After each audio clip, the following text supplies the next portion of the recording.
It was one of those mornings when you could already sense trouble brewing on the horizon, but you brush it off, thinking you can handle it. "Don't forget to be at the banquet tonight," Brandy said, her voice sharp enough to slice through the sleepy fog in my head. I glanced up from my bowl of porridge, giving her my most reassuring smile. "Don't worry, I'll be there." "Promise?" I replied, leaning back in my chair with a casual confidence I probably didn't deserve. She gave me one last look, the kind of look that carries equal parts hope and doubt, then hurried out the door to start her day. I rinsed the dishes and set my phone on the kitchen counter. I'll admit, in that moment, the banquet wasn't even a blip on my radar. My mind was already elsewhere, on the crisp, autumn air and the sound of a golf ball meeting the sweet spot on my driver. The world had other plans for me, and none of them involved small talk over rubber chicken at a fancy dinner.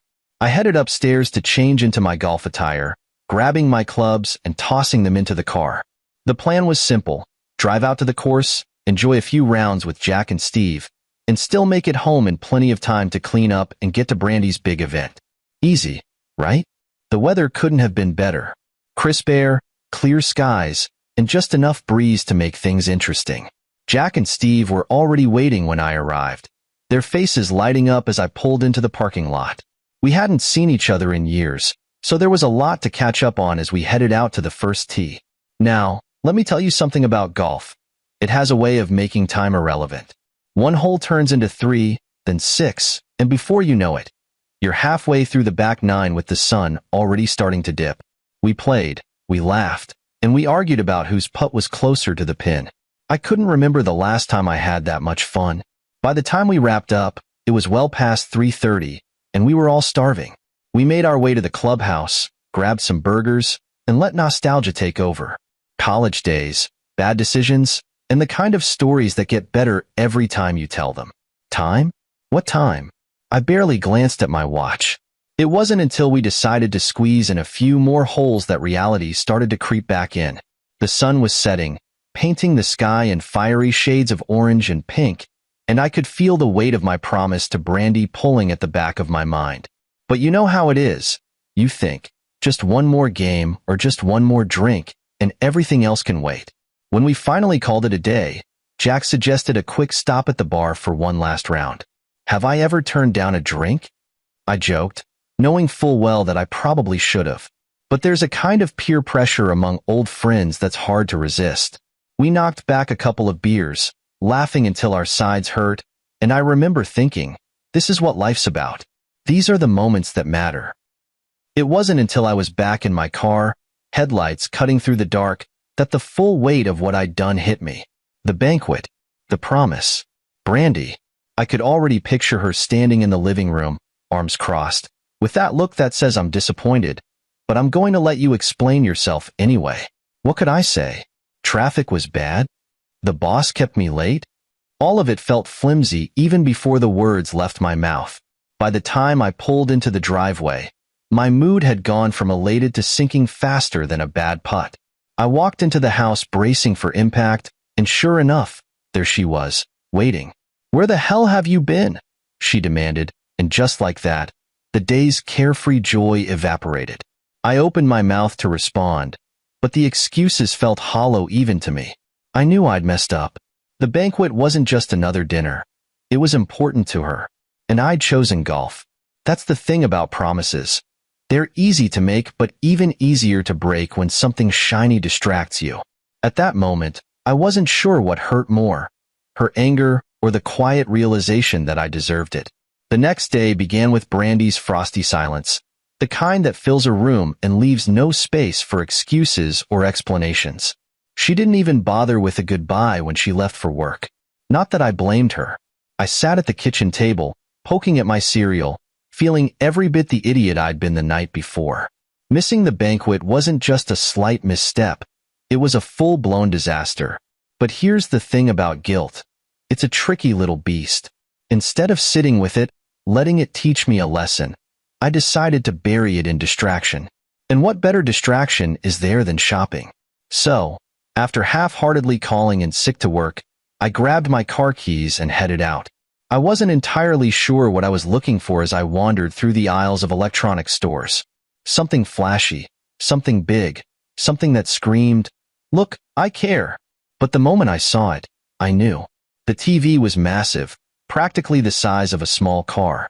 The kind of thing that makes you stop and stare, wondering if it's too much, but also knowing you'll regret it forever if you walk away. The salesman, sensing my hesitation, swooped in. "This baby's top of the line," he said, running his hand along the edge of the screen like he was selling me a luxury car. 4K Ultra HD, built-in surround sound, and a screen so big you'll feel like you're in the game. I didn't need much convincing. "I'll take it," I said, already imagining the World Series in life-sized glory. By the time the delivery truck pulled up to my house later that afternoon, I was practically buzzing with excitement. The thing took up an entire wall in the living room, blocking the closet door and dwarfing every other piece of furniture. It was ridiculous, over the top, and absolutely perfect. As I stood there admiring my impulsive purchase, the guilt I'd been trying to avoid came creeping back in. This wasn't an apology, it was a distraction, a shiny object meant to mask the real issue. But, in my defense, I thought it might help. Maybe Brandy would come home, see the TV, and think, "Wow, he's not so bad after all." Spoiler alert, that's not what happened. When Brandy walked through the door that evening, her reaction wasn't quite what I'd hoped for. Her eyes widened, taking in the monstrosity dominating the room. For a moment, she said nothing, and I almost believed she was impressed. "What is that?" she finally asked, her voice dangerously calm. "Do you love it?" I grinned, trying to sell it like the salesman had sold it to me. "It's for us. For you." "Really? I thought you deserved something nice after last night." Her face didn't move. "You thought I deserved a TV?" "Well, yeah. It's not just a TV. It's an experience," I said, gesturing at it like Vanna White revealing a prize. "Think of all the movies we can watch together, the shows, the games." She cut me off with a sharp laugh, the kind that makes your stomach drop. "Let me get this straight. You missed the most important night of my career, and your idea of making it up to me is this?" "It's not just about making up for last night," I said, fumbling. "It's about us, Brandy. Quality time." "Quality time?" she repeated, her voice rising. "Ben, this thing is so big, I can't even see the living room anymore. Did you even think about where it would go? Or how much it cost? Or, oh, I don't know. Talk to me about it first?" She wasn't wrong. I hadn't thought about any of those things. I'd been so focused on fixing the problem, or at least distracting myself from it, that I hadn't stopped to consider how she'd feel about it. I thought it'd make you happy," I said quietly, suddenly feeling like a kid caught sneaking candy before dinner. "Happy?" she snapped. "You think this will make me happy? How about showing up when it matters, Ben? How about being my partner instead of some selfish, clueless ugh?" She threw up her hands and stormed out of the room, leaving me alone with the giant TV and the sinking realization that I'd messed up again. I slumped onto the couch, staring at the blank screen. In the quiet, the TV seemed to mock me, its massive presence a constant reminder of my latest misstep. I knew I should have gone after her, apologized again, promised to make it right, but instead, I grabbed the remote, turned it on, and let the glow of the screen drown out the noise in my head.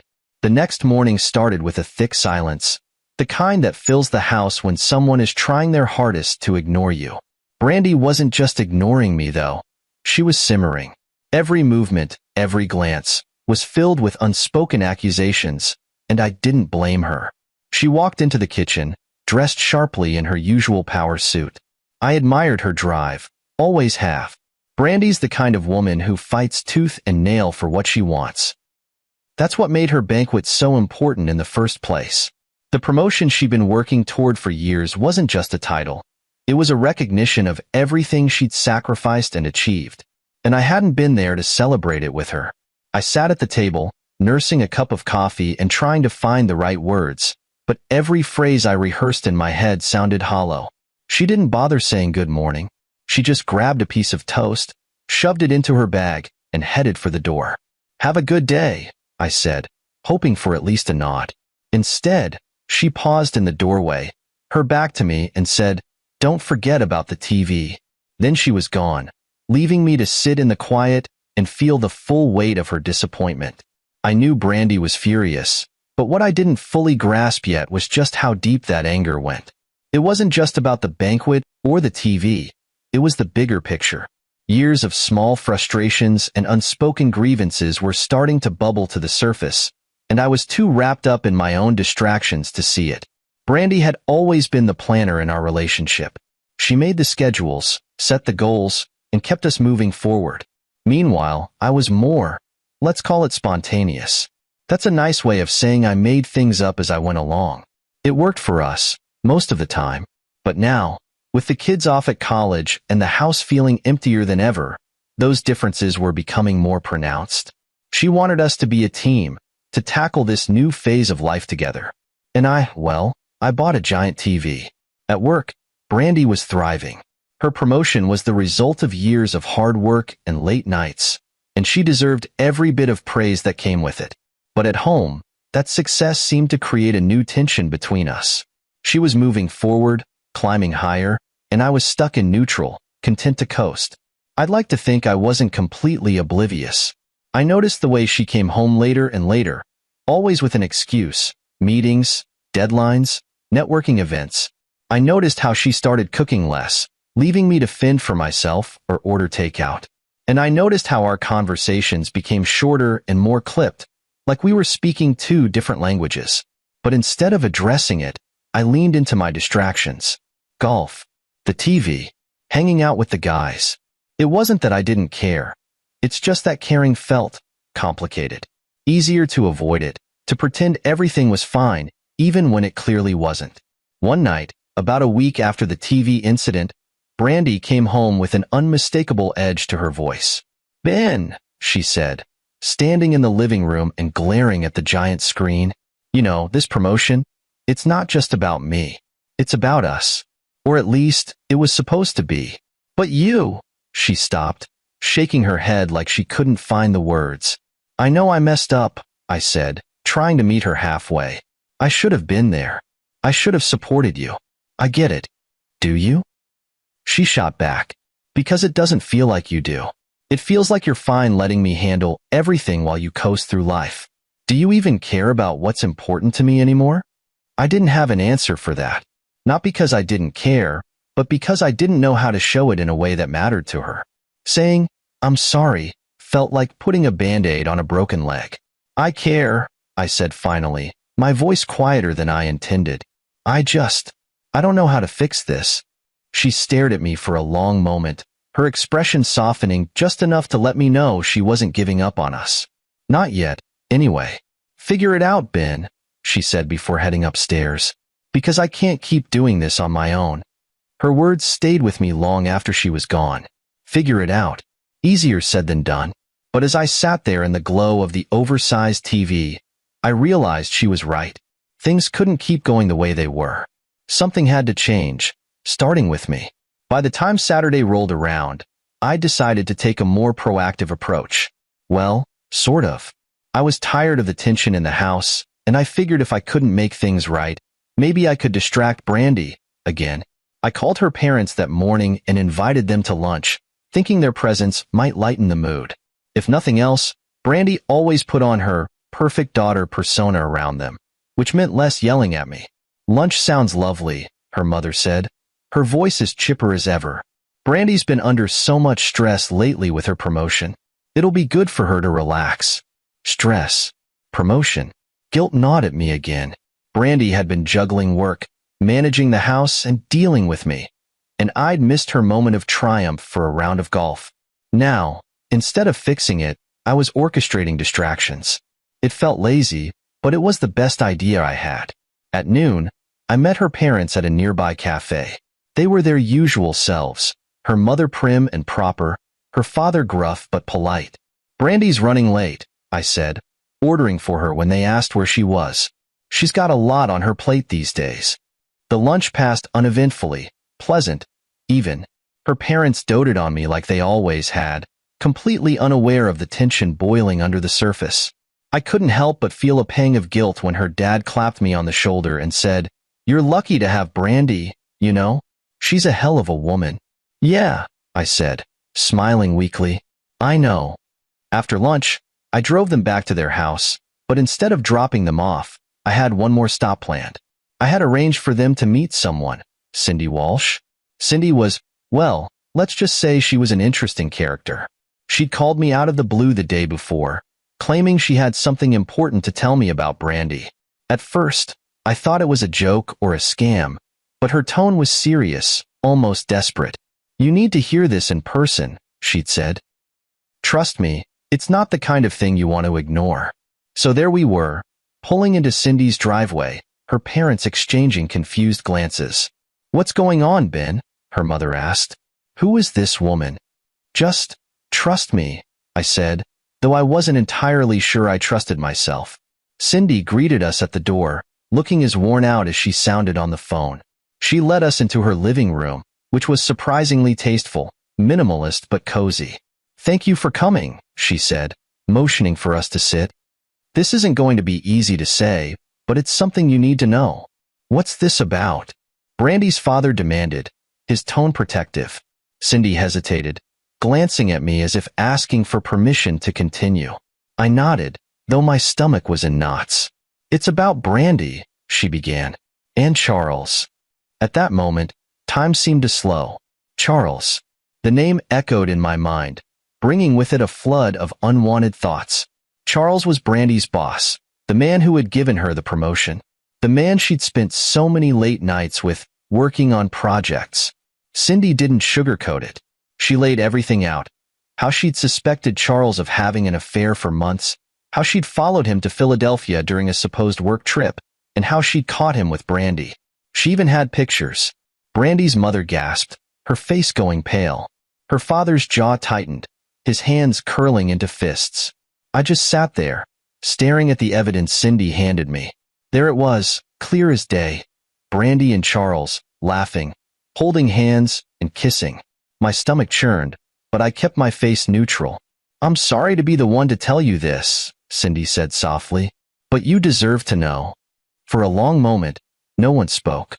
Finally, Brandy's mother broke the silence. There must be some mistake. Brandy wouldn't. She's not that kind of woman. Mom, I said quietly, still staring at the pictures. It's her. The drive home was a blur. Her parents sat in stunned silence, their earlier cheerfulness replaced by a heavy, oppressive quiet.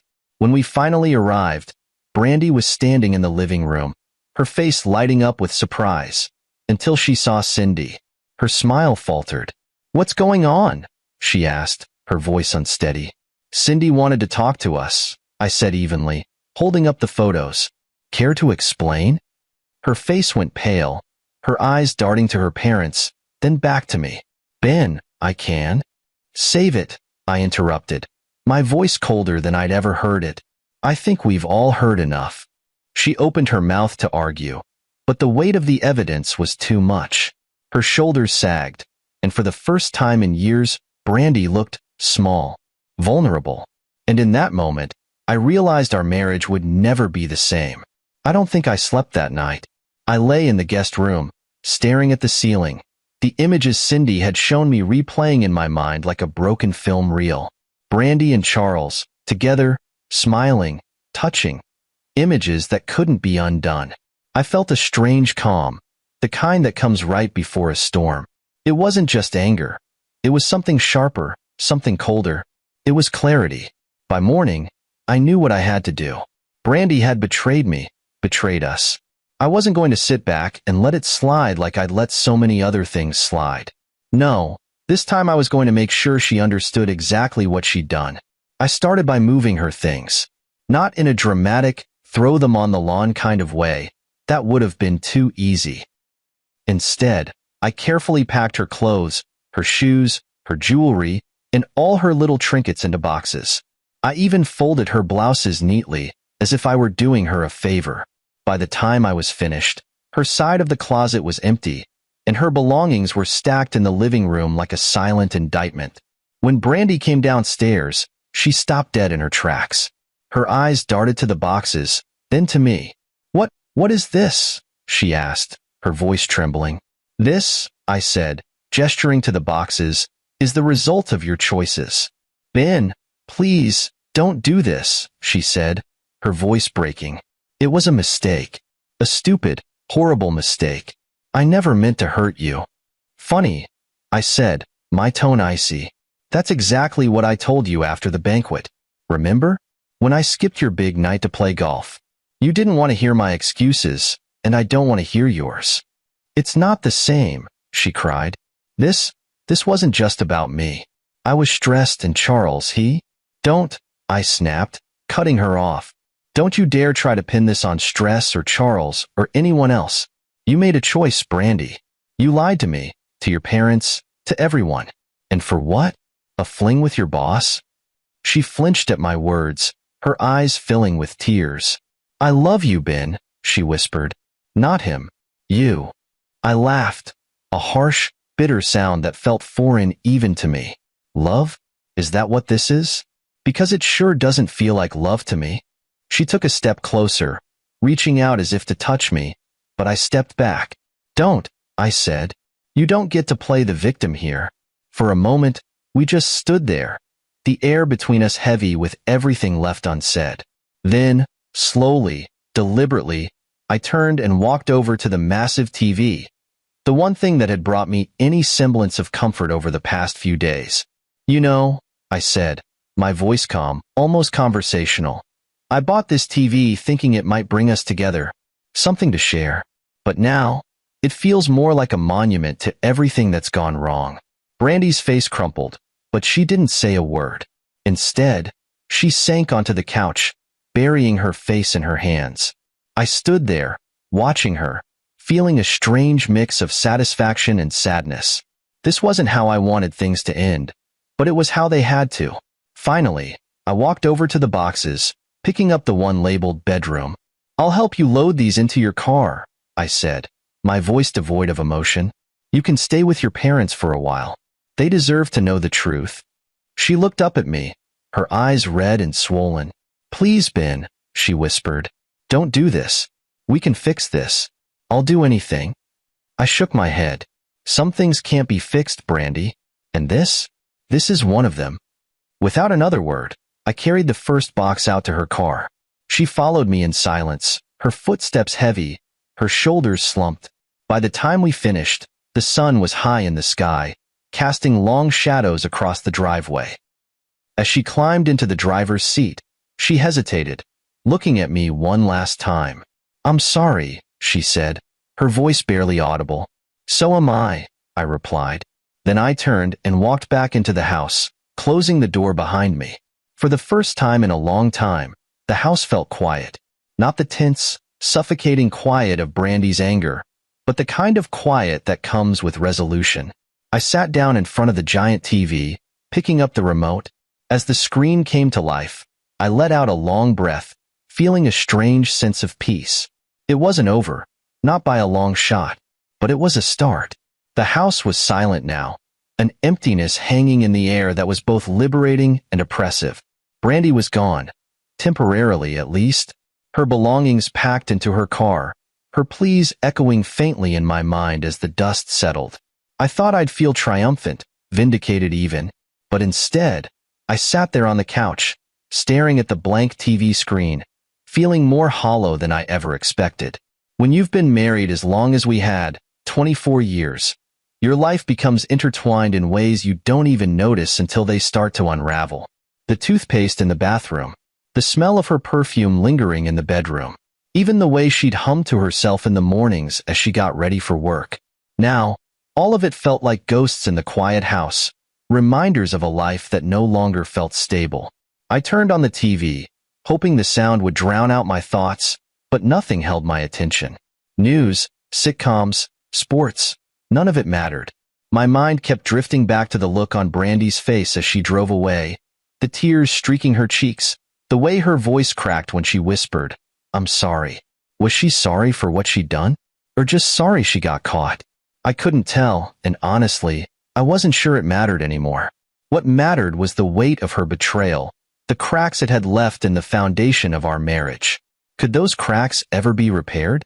And even if they could, would I ever trust her again? By evening, the quiet became unbearable. I poured myself a drink and paced the living room, the giant TV looming over me like some unspoken judge. It had been a symbol of defiance, a way to reclaim control in a relationship that had felt increasingly one-sided. But now, it just felt meaningless. I thought about calling someone, Jack, maybe, or Steve, but what would I even say? Hey, my wife cheated on me, and now my living room looks like a Best Buy showroom? No, this wasn't the kind of thing you unloaded on friends over a beer. This was something I had to figure out on my own.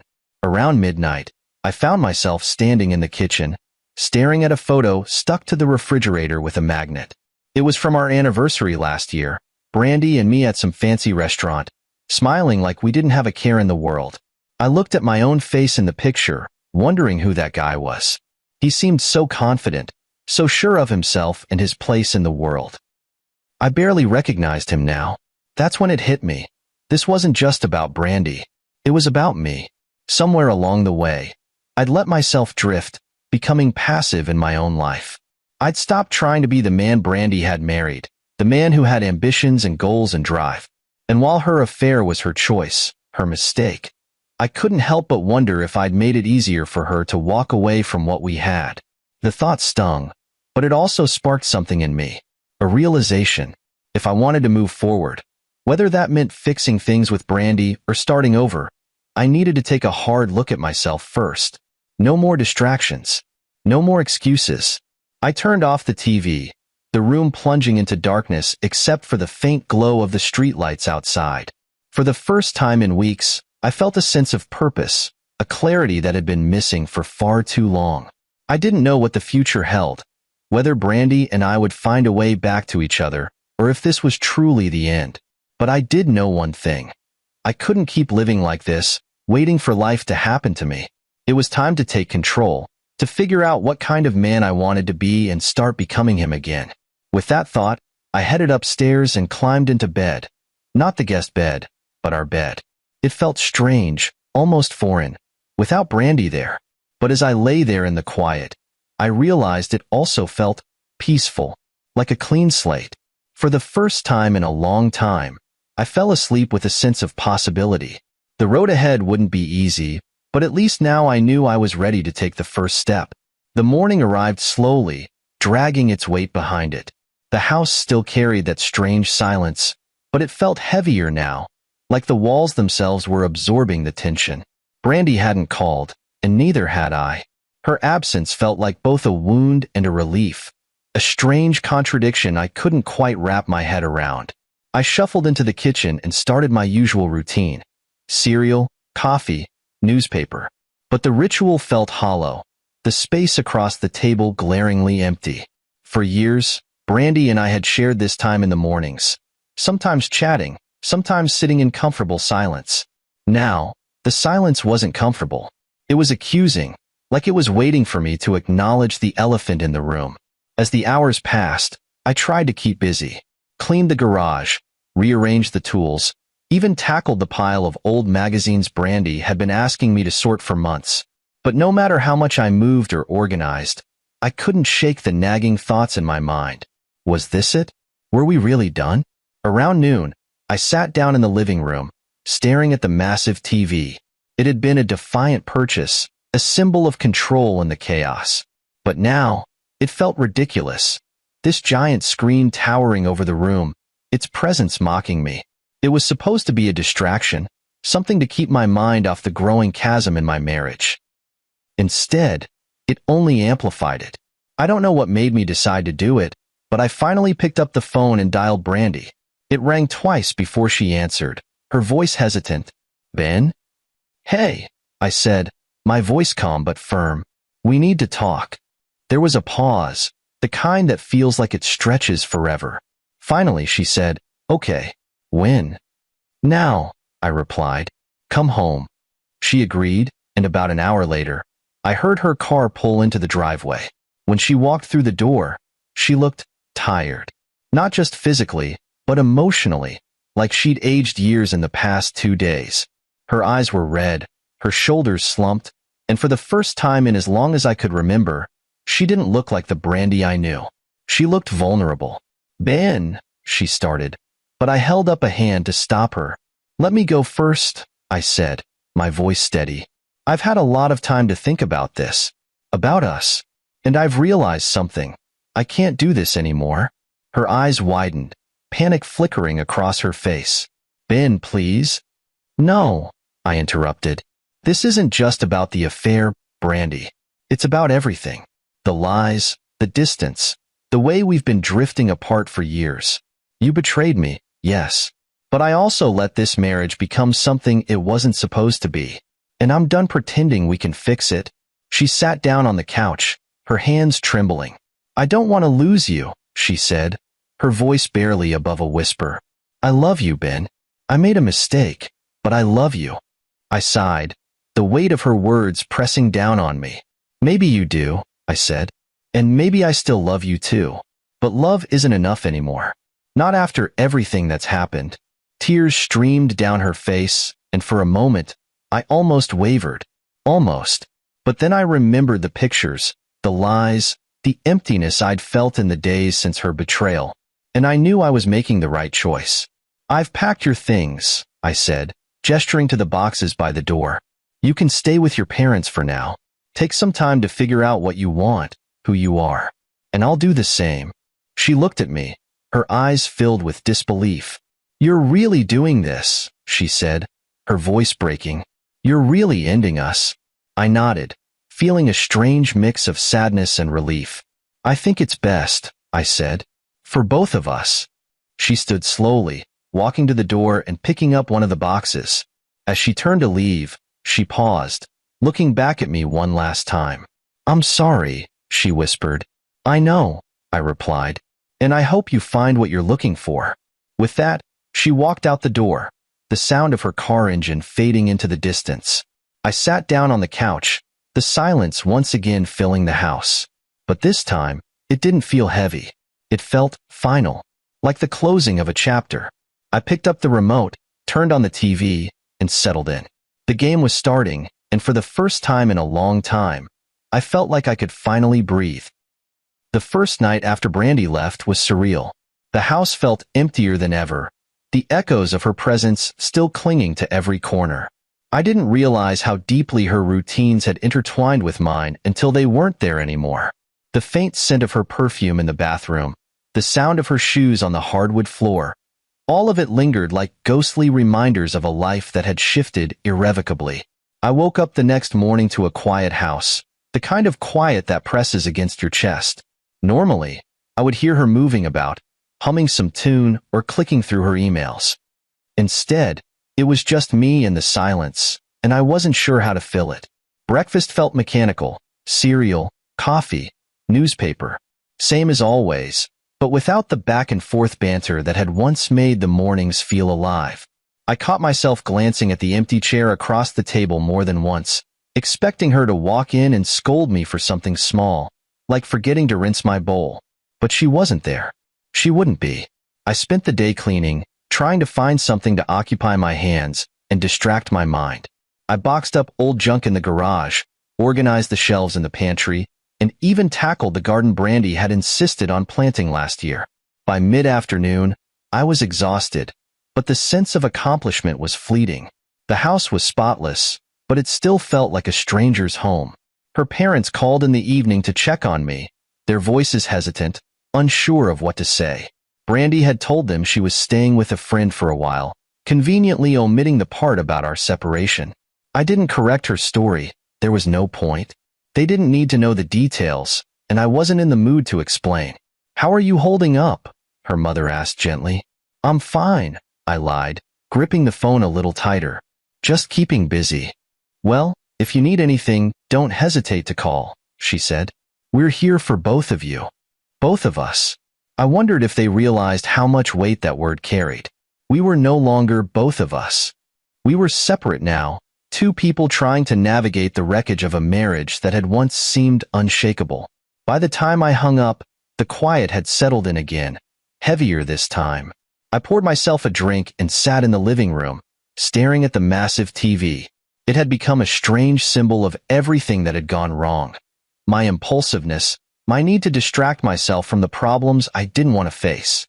But now, It was just a TV, a lifeless object in a house that felt too big for one person. As the days turned into weeks, I began to adjust, though it wasn't easy. The routines Brandy and I had built over the years were hard to break. I still found myself making coffee for two, instinctively reaching for her mug before remembering she wasn't there. I'd catch a glimpse of her favorite blanket draped over the couch and feel a pang of loss, a reminder of how deeply she had woven herself into my life. Work became my refuge. I threw myself into projects, staying late and volunteering for tasks I would have avoided before. The distraction helped, but it also left me drained. By the time I got home each night, the house felt even emptier, the silence more oppressive. Jack and Steve tried to drag me out a few times, inviting me for drinks or a round of golf. I went along, laughing at their jokes and pretending everything was fine. But the truth was, I felt like I was floating, untethered and unsure of where to land. Brandy reached out a few times, her texts cautious and careful. She wanted to meet, to talk, but I wasn't ready. Not yet. I needed time to sort through my feelings, to figure out what I wanted. The anger had faded, replaced by a dull ache that I couldn't quite shake. I wasn't sure if it was regret or simply the weight of loss, but it followed me everywhere. One evening, as I sat in the living room with a beer in hand, I found myself staring at the wedding photo on the mantel. We looked so young, so happy. Back then, the idea of betrayal seemed impossible, like something that happened to other people. Not us. Never us. But here I was, alone in a house that no longer felt like home, trying to piece together the fragments of a life that had crumbled. I didn't know what the future held, whether Brandy and I could ever find our way back to each other, or if this was the beginning of something entirely new. But one thing was clear. I couldn't keep looking back. It was time to move forward, no matter how uncertain the path ahead might be. The weeks turned into months, and slowly, the sharp edges of the pain began to dull. The house that once felt suffocatingly empty started to feel like mine again, though the echoes of the past lingered in small ways. Brandy's favorite blanket still sat on the couch, and her perfume clung faintly to the closet she'd emptied. I hadn't touched those things, not out of sentimentality, but because I wasn't sure what to do with them yet. They were pieces of a life I was learning to live without. I focused on rebuilding myself, my routines, and my sense of purpose. Work became a grounding force, offering a steady rhythm to the chaos in my mind. I started running again, something I hadn't done in years, and found solace in the quiet of early mornings. The miles blurred under my feet, each step a small act of reclaiming who I used to be. Friends like Jack and Steve became lifelines, pulling me out of my self-imposed isolation with golf games and casual nights at the bar. They never pried too deeply, sensing that I wasn't ready to unpack everything, but their presence was enough. Slowly, I began to feel the weight lifting, the fog clearing. Brandy reached out occasionally, her texts polite and cautious. She wanted to talk, to meet, but I kept my responses short, not out of anger, but because I wasn't sure what I'd say if we met face to face. The wounds weren't fresh anymore, but they hadn't fully healed either. I needed time, and I wasn't going to rush the process. One evening, as I sat in the living room with a beer in hand, I found myself staring at the giant TV, the infamous purchase that had been both a catalyst and a symbol of everything that went wrong. At first, it had felt like a monument to my defiance, a way of asserting control. But now, it was just a TV. I laughed at the irony, realizing that it no longer held the power it once did. I picked up the remote and turned it off, the silence in the room feeling more comfortable than it had in months. For the first time, I didn't need the noise to drown out my thoughts. I could sit with them, face them, and accept them for what they were, a part of the journey. Brandy's final message came on a quiet Sunday afternoon. She wanted closure, she said, a chance to talk and say goodbye properly. I agreed, meeting her at a small cafe we used to visit when things were good. She looked different, softer, more subdued, but there was a strength in her eyes that hadn't been there before. "Ben," she began, her voice steady, "I just want to say I'm sorry. For everything. I know I can't undo what happened, but I hope you can forgive me." I nodded, taking a sip of my coffee before responding. "I forgave you a long time ago, Brandy." holding on to that anger. It only hurt me. But forgiveness doesn't mean forgetting, and it doesn't mean going back to what we were. She nodded, tears glistening in her eyes. I understand. I just needed to hear you say it. We talked for a while, reminiscing about the good times and acknowledging the bad. It wasn't easy, but it felt right. By the time we parted ways, there was a sense of peace between us, a mutual understanding that we had loved, we had lost, and now it was time to move forward. Back at home, I stood in the living room, looking at the empty space where her boxes had once been.